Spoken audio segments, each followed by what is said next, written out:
Hi guys, back again. Hope everyone's well and you're getting plenty of waves.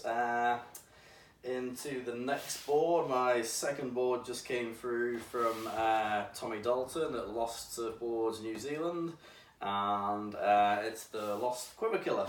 So I've been playing around with my boards recently and just adding a bit more volume to my short boards because I'm getting older and fatter and all the rest of it. So yeah, just been playing around with my quiver a wee bit, and I wanted a bit of a board that was an all-rounder but also for pretty good waves. So I always like Lost boards. I've had the mini driver in the past in the Firewire FST technology, and that was one of the best boards I ever had, but that was you know, that was getting down to 38 litres, although it was a really good paddler and a very versatile board. It was just a lot tighter in the nose, a lot tighter in the tail, and a lot more rocker. So you know, just I'm starting to get a bit older and all the rest of it, and there's more, you know, more crowded.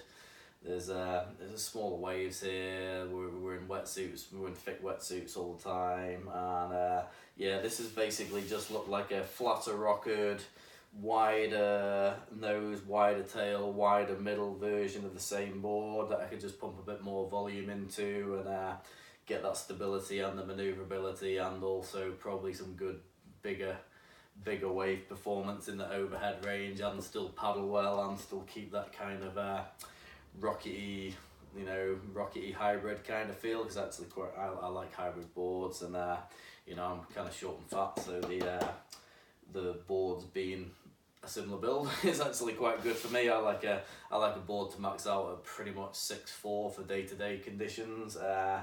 Quite often I'd need the volume of more, but again, that's the beauty of being able to go to guys for customs. Now, one really good thing about the Quiver Killer is they're quite a big, they're quite a wide and large surface area template, but they're actually fairly refined in their thickness as a stock board. So adding and I'm really chuffed with what I ordered, because adding a bit to the thickness hasn't made this look like a chunky board to me. I still think it looks really good. So yeah, if anyone's looking for Lost surfboards or any surfboards in New Zealand, Tommy's one of the best guys I've dealt with. He's just really good. He's super helpful. He's the one guy who's like, he's given me exactly what I've asked for both times, and when he says he's going to get it finished, it's been finished on that date. So well done, the boys there. That's awesome. It's just really easy to deal with. It just makes it hassle free, and you know, he's got a really good experience, and he's friendly, and you know, he knows what to advise you on, but he also takes the right attitude with the customer to give them what they want. So yeah, well done, Tommy and boys there at Lost New Zealand. So yeah, Quiver Killer, we ended up settling on the 6'4" in length, which is 21¼ wide and 2 7/8 thick, and that comes in at 42.8 litres. Now, it's probably, I was looking at some of the carbon wrap ones because I like carbon wrap, but I kind of slightly prefer poly for when the waves step up a little bit. So I stuck with the poly, and I probably would have chosen the carbon wrapping around like a 42 litre. So with my size of board and as a percentage, I would generally be adding at least a litre if I get a poly board, just because of the difference in float.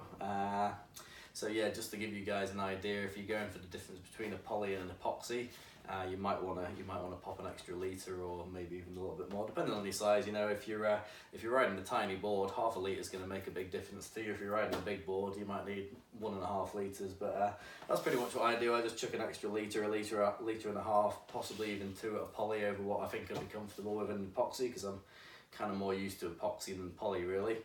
Okay, so it's enough rambling about my personal preferences on the board. So the board itself, exactly what I wanted. I like this. You know, I could have looked at the Psycho Killer, but I like smooth lines. I like smooth curves. I like a board that looks really well balanced front and back. I like a board that's nicely foiled. You know, the foil's tapering through nicely. I just think if you keep it simple and uncomplicated, especially for better ways, I just think it's easier to ride.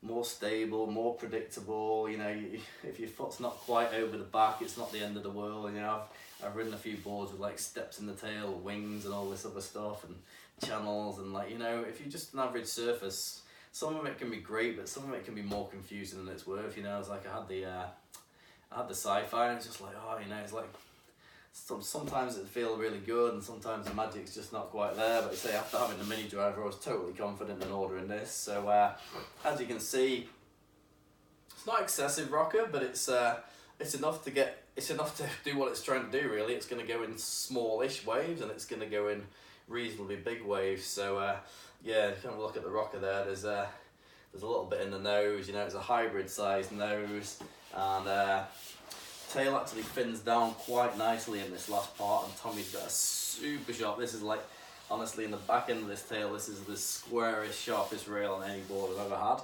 So that's another really good thing about having a poly and a custom. They've been really nicely hand finished. You know, the distribution of volume's really good. You've got a good bit under your chest, and just towards the very back of the tail, it's finned out. You know, imagine this for a lot of people, it'd be like 4 or 6 inches shorter, and even in this size, that's more than the standard volume. Say I'm 2 7/8, so nearly 3 inches thick, whereas it'd just be like a 2 3/4, and a quite refined 2 3/4.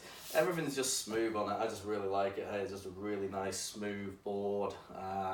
Paddle's great. I mean, yeah, even I could have probably gone for the 42 litres rather than the 42.8, but you know, I say that now, but it's like I actually wanted to punch a bit of volume into it, because when we do get quite large waves, it's a long paddle out. You know, you're looking at you're looking at least 100 meters, and it's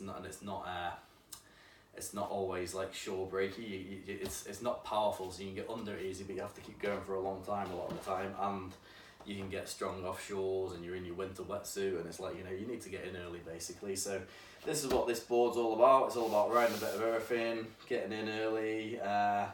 You know, for a lot of people, it's been a go-to board. Again, I haven't really had this out in many waves yet. I've only had it out in a tiny wave, and it feels good. It just feels very natural, and it's exactly what I wanted. Like I say, it's a wide and flattened Rockered version of the mini driver, and I can see it just going in everything. I've had a Rocket before, the Rocket V2. That was quite nice, but it's kind of like, some of those rockets are designed for good riders in small waves, so when not so good riders are trying to push them into slightly bigger waves, it's not necessarily what they were made for. You know, if I'm riding a 6.2 in overhead, they're kind of really made for really quite good guys to be riding in underhead high, especially the old, you know, the first generation of the Rocket, because I just had like extreme tail kick, so it was really for your Mason Hose and Chris Wards of the world to just fire them around in a small size. So yeah, I mean, this scales really nicely. Tommy's finish is really good. His glassing weight's really good. The machine, I believe the machine shaped and hand finished. The lamination's great on them. You know, it's just come out really, really well. So yeah, the Quiver Killer, it's designed to ride 2 foot to well overhead, and I suspect that's what it'll do for me. I would expect this board to ride probably start to work in maybe sort of chest to shoulder high, I think, for me here locally, although it's probably going quite a small wave as well if it really needs to. That's not going to be ideal. And then I would say this board's probably capable of probably as much as I'm capable of, so like I'm not going to be riding a powerful wave that's any bigger than probably 4 or 5 foot, you know, so like this ceiling height, head height, just overhead, head and a half, that's the most I'm going to be riding in anywhere really, and that's probably going to be locally. If it was, you know, if it was throwing out really hard and hollow somewhere, and it's 4 foot, that's probably my limit. I'm not going to be going for 6 and 8 foot Indo waves in a hurry, and if it does, it's the exception, not the rule. So yeah, feedback from most people seems to be that these go in everything. It's just a really deep. I got the 5 fin, obviously. I like a round, you know, I like a round tail myself, and I like a round tail, and I like 5 fin setups. I quite often ride a quad with a round tail, so that's what I set the mini driver up and left it as. So probably similar with this. I'll probably ride it as a quad and a round tail mainly, but I'll play around with the thruster as well. And the concaves, I'll come around and show you in a minute, but it's, you know, it's one of the typical, like the Lost Rockets they kind of tend to run just a single most of the way through, to be honest, which actually works quite well. So it just gives you lots of speed. I think it doubles a little bit in the back, but it's quite subtle. The rock is just really nice. It's one of the nicest, most blended shapes I've seen, and it's one of the best paddling boards, so you know, you expect it to paddle like a hybrid and probably, you know, surf a bit more like a short board, although, you know, it's not going to be quite as whippy as one of the, maybe like the, you know, the boards down from it. I'm just trying to think of what the one down from it is. The short round, yeah, the short round's the one down from it, so that's going to be like a more whippy squash tail. But again, if you're going down in size of waves, you might be into puddle jumper territory then, and they're a great board as well. So okay, so that's probably about it for the Quiver Killer. Again, I'll come back and update once I've had a few rides. I'll just come around and show you through the concave. It's pretty straightforward though. Yeah, let's rock around here. Oh. Try and get a bit better lined up than I did last time. Okay, so hopefully I'm squared off alright. So as you can see, it's pretty much running a single most of the way through there. I'll just move up and down a bit so you get some of the light catching. And it's, you know, it's a fairly aggressive single, but it's pretty much just coming all the way through there. It goes into a bit of a double as it gets through the fins, and it's almost flat off the tail, so it's not running masses of V or anything like that. And you can see, you know, I don't know what you'll catch at that edge, but you can see how this fins out quite nicely there in the tail, and it's a very, very hard edge, so that's been doing wonders as well, I reckon. So yeah, I'm looking forward to getting this board out in lots of different waves. Yeah, thanks for watching, and thanks for chatting to me, all the guys that have been talking recently, and yeah, sort of a few bits and bobs out with people with longboards, and yeah, it's been enjoyable. So thanks, and thanks for the feedback as well. Yep, cheers guys, yep.